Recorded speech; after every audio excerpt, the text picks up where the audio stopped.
BJP JDS ಕೈಗೊಂಬೆಯಾಗಿರುವ ರಾಜ್ಯಪಾಲರನ್ನು ವಜಾಗೊಳಿಸಲು ರಾಷ್ಟ್ರಪತಿಯವರಿಗೆ KPCC ರಾಜ್ಯ ಹಿಂದುಳಿದ ವರ್ಗಗಳ ಕಾರ್ಯದರ್ಶಿ ಯುವ ಮುಖಂಡ ಮಹೇಶ್ ಎಸ್ ಹೊಸಗೌಡರು ಆಗ್ರಹ ಮಾಡಿದ್ದಾರೆ.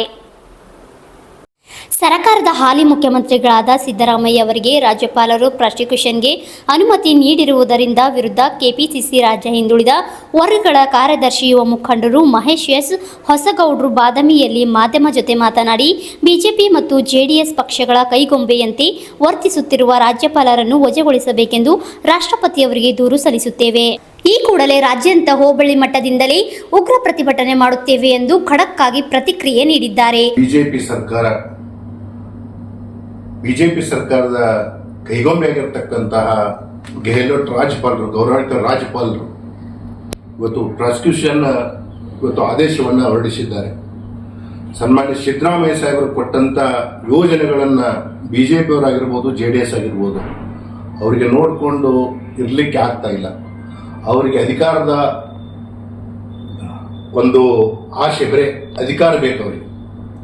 ಆ ದಿಶೆಯಲ್ಲಿ ಸನ್ಮಾನ್ಯ ಸಿದ್ದರಾಮಯ್ಯ ಸಾಹೇಬರು ಎಲ್ಲೂ ಒಂದು ಕಪ್ಪು ಚುಕ್ಕಿರಲಾರ್ದಂತ 5 ವರ್ಷ ಅಧಿಕಾರವನ್ನು ಮಾಡಿ ಮತ್ತೆ ಎರಡನೇ ಬಾರಿಗೆ ಈ ಮುಖ್ಯಮಂತ್ರಿ ಆದ ಸಂದರ್ಭದೊಳಗೆ ಇವತ್ತು ಹಿಂದುಳಿದ ದೀನದಲಿತರ ಅಲ್ಪಸಂಖ್ಯಾತರ ನಾಯಕರಾಗಿ ಇವತ್ತು ಹಲವಾರು ಯೋಜನೆಗಳನ್ನು ಕೊಟ್ಟು ಅಧಿಕಾರ ನಡೆಸುತ್ತಿರುವಂತಹ ಸನ್ಮಾನ್ಯ ಕರ್ನಾಟಕದ ಪ್ರಥಮ ಪ್ರಜೆಗೆ, ಮುಖ್ಯಮಂತ್ರಿಗಳಿಗೆ ಇವತ್ತು ಪ್ರಾಸಿಕ್ಯೂಷನ್ ಆದೇಶವನ್ನು ಏನು ಹೊರಡಿಸಿದ್ದೀರಿ, ಇದು ಕಾನೂನು ಬಾಹಿರ.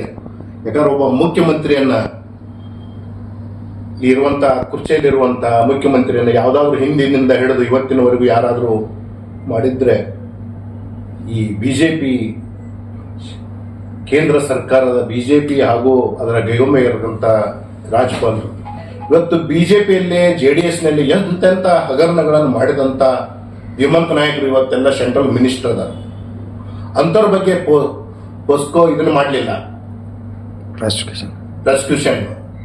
ಆದ್ರೆ ಸನ್ಮಾನ್ಯ ಮುಖ್ಯಮಂತ್ರಿಗಳು ಮಾಡಿರ್ತಕ್ಕಂಥ ಇದನ್ನ ನಾವು ತೀವ್ರವಾಗಿ ಖಂಡಿಸ್ತಾ ಇದ್ದೇವೆ. ಉಗ್ರವಾದ ಹೋರಾಟವನ್ನು ಮಾಡ್ತಾ ಇದ್ದೇವೆ. ನಮ್ಮೆಲ್ಲರ ಬೆಂಬಲ ಸನ್ಮಾನ್ಯ ಸಿದ್ದರಾಮಯ್ಯ ಸಾಹೇಬರಿಗೆ ಅಂತ ನಾವೆಲ್ಲ ನಮ್ಮ ಕ್ಷೇತ್ರದಲ್ಲಿ ಇವತ್ತು ಸ್ಟ್ರೈಕ್ ನಡೀತಾ ಇದೆ. ಆದ್ರೂ ಸಹಿತ ಇವತ್ತು ಇನ್ನೂ ಹೆಚ್ಚು ನೋಡ್ತಾ ಇದ್ದೀರಿ ತಾವೆಲ್ಲ ಮಾಧ್ಯಮದರೆಲ್ಲ. ಇವತ್ತು ಎಲ್ಲೆಲ್ಲಿ ಏನೇನು ನಡೀತಾ ಇದೆ ಅನ್ನೋದು ತಮಗೆಲ್ಲ ಗೊತ್ತಿದ್ದಂಥ ವಿಷಯ. ಅದಕ್ಕೆ ದಯಮಾಡಿ ಸನ್ಮಾನ್ಯ ಮುಖ್ಯಮಂತ್ರಿಗಳನ್ನ ನಾವೆಲ್ಲರೂ ಬೆಂಬಲಿಸೋಣ ಅನ್ನೋ ಮಾತನ್ನ ನ್ಯಾಯಸಂದಲ್ಲಿ ಹೇಳಿ, ಮೊದಲಿಗೆ ರಾಷ್ಟ್ರಪತಿಗೆ, ಗೌರವಾನ್ವಿತ ರಾಷ್ಟ್ರಪತಿಗೆ ನಾನು ಮನವಿಯನ್ನು ಮಾಡ್ತೇವೆ. ಏನಪ್ಪಾ ಅಂತಂದ್ರೆ ಇಂಥ ರಾಜ್ಯಪಾಲರನ್ನ ನಮ್ಮ ಕರ್ನಾಟಕಕ್ಕೆ ನೀವು ಕೊಟ್ಟಿದ್ದು ದುರ್ದೈವ ಅಂತ ನಾನು ಹೇಳಿಕೆ ಬಯಸ್ತೇನೆ. ಬಂಧುಗಳೇ, ಅವ್ರನ್ನ ಇವತ್ತೇ ಅವರನ್ನು ವಜಾಗೊಳಿಸಬೇಕಂತ ಒತ್ತಾಯವನ್ನು. ಮಹಾಂತೇಶ್ RJ 32 ನ್ಯೂಸ್ ಬಾದಾಮಿ.